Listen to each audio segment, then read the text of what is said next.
Okay welcome दोस्तों, मैं अमोल कासा और आपका एक बार वापस स्वागत करता हूं। आज के इस सेशन में हम लोग इकोनॉमिक्स का chapter wise weightage plus paper pattern क्या होने वाला है वो डिस्कस करने वाले हैं। यस, बहुत सारे बच्चों के दिमाग में ये सवाल होता है क्योंकि न्यू पैटर्न है, उसके हिसाब से सर सबसे पहले तो हमें ये बता दीजिए कि हर चैप्टर कितने मार्क्स का वेटेज लेके आने वाला है।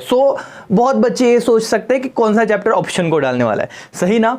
तो दोस्तों आपको अपनी स्ट्रैटेजी बनाने के लिए वैसे तो हमें पढ़ना सब चाहिए, लेकिन फिर भी किस हिसाब से पढ़ने के लिए, मतलब अगर कोई चैप्टर बहुत ही ज़्यादा डिफिकल्ट जा रहा है तो प्रायोरिटी सेट करने के लिए भी ये लेक्चर आपको बहुत हेल्पफुल होगा करके।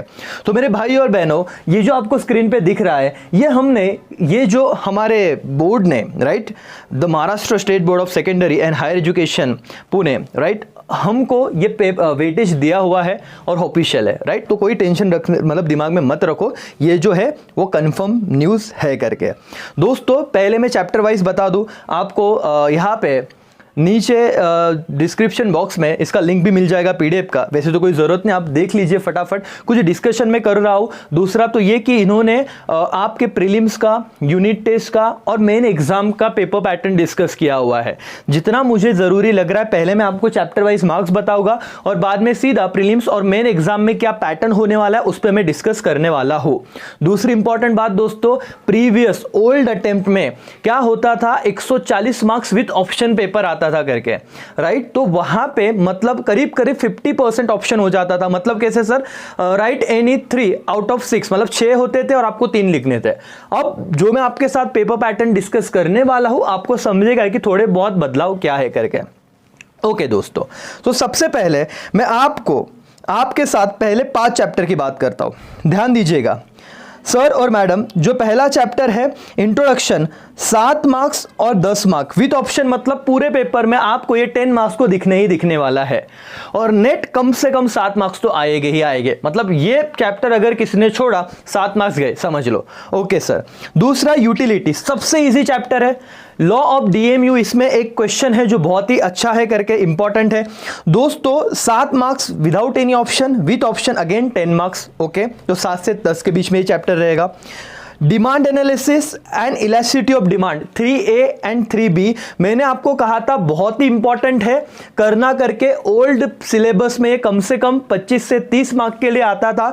आप अगर नोटिस करोगे तो विदाउट एनी ऑप्शन आपको 8 मार्क्स के लिए और विथ ऑप्शन 12 मार्क्स, दोनों चैप्टर का सेम लॉजिक चल रहा है। तो कंबाइन विथ ऑप्शन की बात करूं तो 3A और 3B 24 मार्क्स का हो जाता है।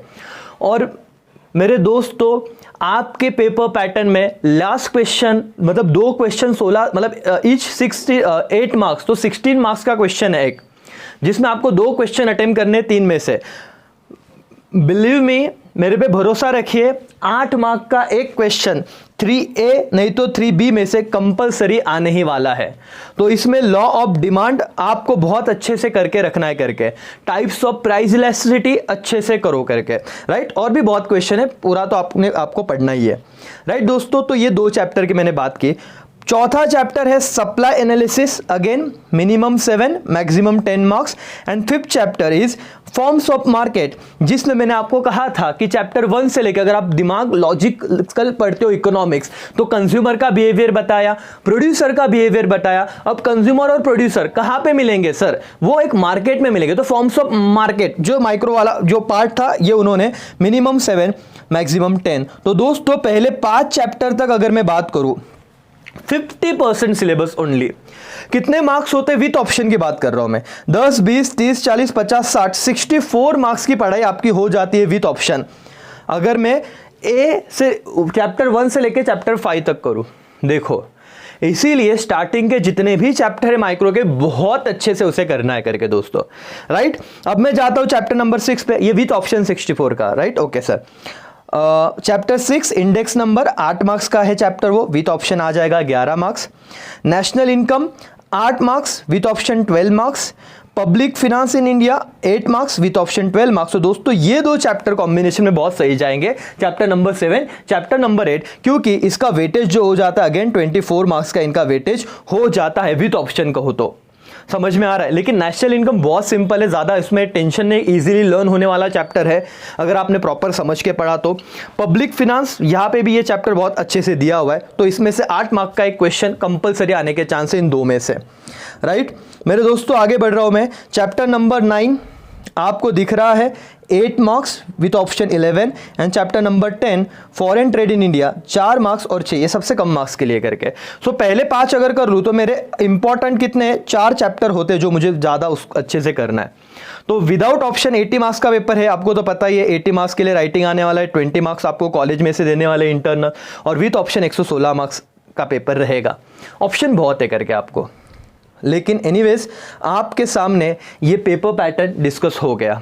सर अब आप बोलोगे ये पीडीएफ में सर ये ना हमको देखो ये जो कुछ दिया हुआ है डिस्ट्रीब्यूशन ऑफ मार्क्स करके, तो ऑब्जेक्टिव 20 मार्क का पूछा जाएगा, शॉर्ट आंसर 12, फिर very short answer 30, sorry short answer very short 12 marks को, शॉर्ट आंसर 32, लॉन्ग आंसर 16, मैंने कहा ना 8-8 मार्क का एक क्वेश्चन रहेगा करके, वैसे कुछ तो पेपर पैटर्न आने वाला है आपको। सो आप देखना, ये तो छोड़ दो क्या है टर्मिनल्स, प्रीलिम्स और ये 3 बातें दी है, तो मुझे नहीं लगता है कॉलेज की बात है। 50 मार्क का टर्मिनल पेपर आएगा, प्रीलिम्स का 80 मार्क्स का पेपर आएगा, और टाइम कितना अलॉट किया है वो दिया है, बट एनीवे छोड़ दो ये वाली बात, हम आगे बढ़ते हैं। एचएससी बोर्ड एग्जाम 80 मार्क का पेपर आने वाला है, 3 घंटे आपको मिलते हैं पेपर सॉल्व करने को, 20 मार्क्स एप्लीकेशन बेस्ड, जो आपका कॉलेज में जो जितने भी ऑनलाइन सबमिशन वगैरह रहेंगे उस वक्त आपको ये मार्क्स दिए जाएंगे। दोस्तों अब मैं मेन पेपर पैटर्न पे आ जाता हूँ आपके, और हाँ ये मराठी मीडियम हो या इंग्लिश मीडियम हो दोनों के लिए सेम चलने वाला है करके, राइट या। तो सर एंड मैडम यहाँ पे मैं आ रहा हूँ आपके मेन पेपर पैटर्न पे। यस ये रहा पेपर पैटर्न। सब्जेक्ट कोड आपका 49 है, ठीक है, इसमें कोई टेंशन नहीं करके। 3 घंटे मिलने वाले हैं, 80 मार्क्स। मेरे दोस्तों ये प्रपोज्ड है, देखो प्रपोज क्वेश्चन पेपर पैटर्न, तो मतलब 99% सेम ही रहेगा, सिर्फ इन में से कोई तो एक चीज आने वाली है आपको, कोई तो एक। म्हणजे सर समझो मैं क्या कहना चाहता हूँ। From the following types of sub question any 4 will be asked, मतलब sir choose the correct option हो सकता है, कंप्लीट द कोरिलेशन हो सकता है। देखो अभी आप एक्सरसाइज अगर करोगे ना, इन शॉर्ट आपको एक बात को, एक्सरसाइज में जितने भी ऑब्जेक्टिव दिए ना वो सब अच्छे से कर लो।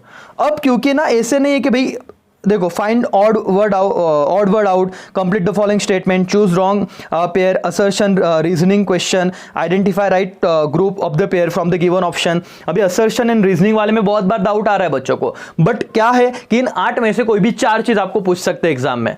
समझ में आ रहा है क्या आपको? और हर 5-5 मार्क के रहेगा, और 5-5 मार्क्स का रहेगा। और क्या कहा है, from the following types of sub question any 4 will be asked, तो ये 4 कोई भी 4 पूछा जा सकता है। तो सर हमें क्या करना है, हमारा काम देखो वैसे भी ऑब्जेक्टिव है, ज्यादा टाइम नहीं लगता इन चीज को करने, क्योंकि रटना नहीं बहुत सारा। तो जितने भी एक्सरसाइज चैप्टर के नीचे पॉइंट दिए गए हैं वो आपको अच्छे से करने हैं। समझा everyone? Yes sir.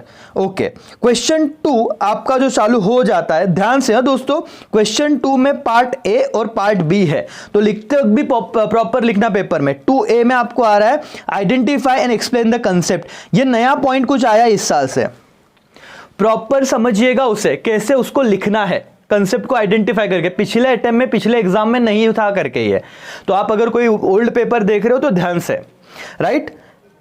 2 marks each है सर, आपको एनी 3 लिखने आउट ऑफ 5, तो 5 क्वेश्चन दिए हो गए, आपको कोई भी उनमें से लगता है तो 3 लिखिएगा। 6 मार्क्स का क्वेश्चन है, विथ ऑप्शन 10 मार्क्स का जाता है सर, बहुत ऑब्वियस सी बात है। 2 मार्क्स 5 विथ ऑप्शन की तो जरूरत ही नहीं, हमको लिखने कितने है, सिर्फ 3। ओके, डिस्टिंग्विश आता है जो कंपेरेटिवली इजी है, अगेन एनी 3 है आउट ऑफ 5, तो आपको 6 मार्क्स का क्वेश्चन ये बन गया। तो मुझे बताओ दोस्तों, क्वेश्चन नंबर 2 कितने मार्क्स का हो गया? 12 मार्क्स का। विदाउट ऑप्शन की बात कर रहे हैं हम लोग, विथ ऑप्शन लिखना ही नहीं है सारा, क्योंकि सर उतना टाइम रहता ही नहीं, 3 घंटे में हमको पेपर कंप्लीट करना है, ये इंपॉर्टेंट टारगेट है। Question number 3, answer the following question. 4 mark का एक क्वेश्चन रहेगा, एनी 3 आउट ऑफ 5, 12 मार्क्स का एक क्वेश्चन बन जाता है। समझा? क्वेश्चन 3, क्वेश्चन 2 पूरा 12 मार्क्स का था, ए और बी पकड़ के। क्वेश्चन 3 अगेन 4-4 मार्क्स के, मतलब शॉर्ट नोट्स टाइप ये रहेगा करके, और आपको 3 अटेम्प्ट करने हैं, ये हो गए आपके again 12 marks. Question 4, state with reason whether you agree और disagree with the following statement. आपको कोई भी 5 क्वेश्चन दिए जाएंगे, कोई 3 लिखना है, और हर क्वेश्चन कितने मार्क्स का रहेगा सर? 4 मार्क्स का रहेगा। तो आपको वापस से क्वेश्चन नंबर 4 कितना हो गया सर? 12 मार्क्स का। समझ रहे हैं आपको? शॉर्ट नोट्स वाला जो क्वेश्चन था ऊपर वो वाला हमने देखा, 4 मार्क्स का 3 लिखना था, अग्री डिसअग्री भी सिंपल होता है, 3 लिखने हैं। 4 मार्क्स का एक 5 ऑप्शन है, आपको 5 में से कोई भी मतलब 1 2 3 4 5 दे, आपको लगता है 5th आ रहा है 5th लिखिए, 3rd आ रहा है 3rd लिखिए, 1st आ रहा है 1st लिखिए, 1 3rd 5th डिपेंड कि आपको कौन से चैप्टर में से वो क्वेश्चन पूछे, कौन से चैप्टर आपने अच्छे से किया और कितना आपको लिखते आएगा। Yes sir. Question number 5th होगा, study the following table, figure, passage and answer the question given below. मेरे भाई और मेरी बहनों, 3 में से कोई भी 2 लिखने और 4 मार्क्स के लिए ये इंपॉर्टेंट मार्क करो क्योंकि नया पैटर्न है ये। ओल्ड पेपर में आपको ये नहीं मिलेगा क्वेश्चन, आपके अटेम्प्ट से ये पूछा जाने वाला है। Study the following table, figures, passage and answer the question given below it. आपको जो टेबल दे दिया जाएगा, सर ये कैसे समझेगा हमको, आपके एक्सरसाइज में दिया हुआ है। आपको अगर नोट सेंड किए गए होंगे या डाइजेस्ट आपके पास होगा तो वहां पे इसको आंसर कैसे लिखना है आपको डेफिनेटली वो तो पता चल ही जाएगा करके।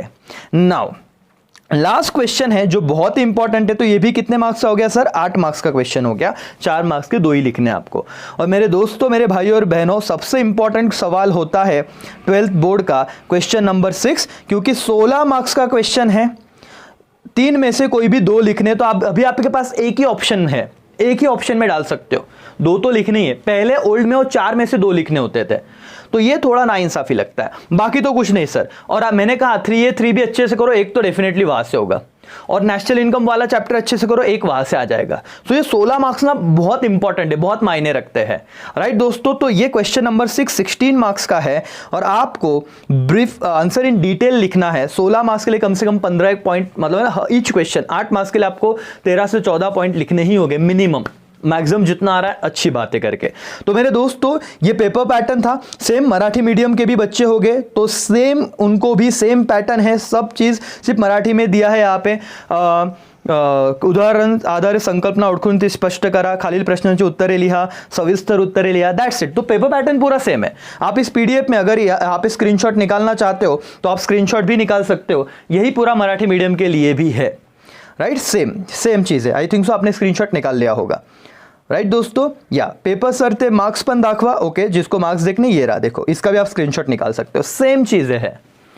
Now you can take screenshot, okay. So Marathi medium हो, इंग्लिश मीडियम हो, आपको सब्जेक्ट वाइज मतलब इकोनॉमिक्स का चैप्टर वाइज एनालिसिस मैंने बताया, बोर्ड के हिसाब से पेपर पैटर्न डिस्कस किया, क्या आने वाला है, जो इंपॉर्टेंट क्वेश्चन थे आपको ध्यान ज्यादा देना है। मुझे ऐसे लगता है दोस्तों क्वेश्चन नंबर 6 ज्यादा इंपॉर्टेंट है, क्वेश्चन नंबर 5th जो नया है वो भी अच्छे से करना है आपको, और ठीक है आइडेंटिफाई द कंसेप्ट ये वाला क्वेश्चन नंबर 2 भी नया है। बाकी तो क्वेश्चन आपको मोरलेस पिछले पेपर में उसके हिसाब से आपको रहेंगे, मिल जाएंगे, लेकिन इस पे ज्यादा मेहनत करना है दोस्तों। होप्स आपको इस वीडियो से हेल्प हुई होगी। आपके जितने भी 10 दोस्त हैं उन लोगों को शेयर कर दीजिए और चैनल को सब्सक्राइब करना मत भूलिएगा। Thank you so much, bye bye, take care, जय हिंद, जय भारत।